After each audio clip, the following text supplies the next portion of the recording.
आपल्या सर्वांचं पुन्हा एकदा माझ्या यूट्यूब चॅनल हार्दिक स्वागत। राज्य सरकारी कर्मचाऱ्यांसाठी अतिशय महत्त्वाची बातमी, अत्यंत आनंदाची बातमी। ज्या राज्य सरकारी कर्मचाऱ्यांच्या 5 अतिशय महत्त्वाच्या मागण्या होत्या, त्या मागण्यांच्या अनुषंगाने एक अत्यंत महत्त्वाची, अत्यंत आनंदाची बातमी आता समोर आलेली आहे।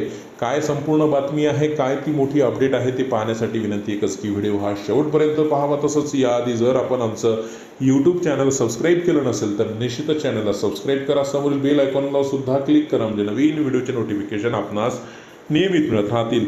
राज्य सरकारी कर्मचारी मध्यवर्ती संघटना आणि राज्याचे मुख्य सचिव यांची एक अतिशय महत्त्वाची बैठक काल मंत्रालयीन दालनात पार पडलेली आहे।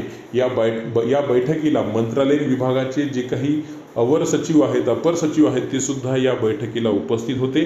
सुमारे तासभर ही बैठक झालेली आहे आणि या बैठकीमध्ये 5 वेगवेगळ्या मागण्या, ज्यामध्ये जुनी पेन्शन योजनेला पर्यायी व्यवस्था म्हणून सुधारित पेन्शन योजना जी राज्य शासनानं लागू करण्याचा निर्णय घेतलेला आहे, तर ती सुधारित राष्ट्रीय पेन्शन योजना जी आहे ते 1 मार्च 2024 पासून लागू केली जाणार आहे, असा महत्त्वाचा निर्णय, अशी महत्त्वाची माहिती काल झालेल्या बैठकीमध्ये देण्यात आलेली आहे।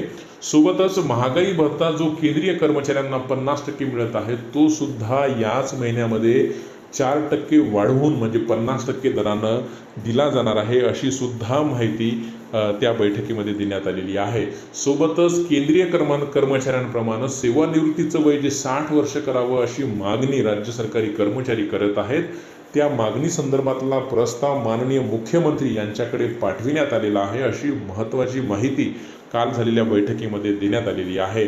सोबतच पेन्शन विक्रीची जी काही हप्त्याची परतफेड 15 वर्ष होत आहे, ती परतफेड आता 12 वर्षासाठी करण्यात यावी, ती 12 वर्षासाठीच आता परतफेड व्हावी, अशी जी मागणी पेन्शनधारकांची होती, त्यासाठीचा सुद्धा प्रस्ताव सकारात्मक आहे, शासनाच्या विचाराधीन आहे। यावरती सुद्धा लवकरच निर्णय होण्याची शक्यता आहे, अशी माहिती काल झालेल्या बैठकीमध्ये मिळालेली आहे। सोबतच जी काही ग्रॅज्युटी आहे, उपदान आहे, हिची मर्यादा राज्य सरकारी कर्मचाऱ्यांसाठी 14 लाख एवढी होती, परंतु आता केंद्रीय कर्मचाऱ्यांची ती मर्यादा 25 लाख एवढी झालेली आहे आणि या संदर्भातला सुद्धा प्रस्ताव तयार आहे। शासन सकारात्मक आहे। लवकरच ग्रॅज्युटीची मर्यादा राज्य सरकारी कर्मचाऱ्यांची ही सुद्धा 25 लाखपर्यंत होण्याची आता शक्यता निर्माण झालेली आहे।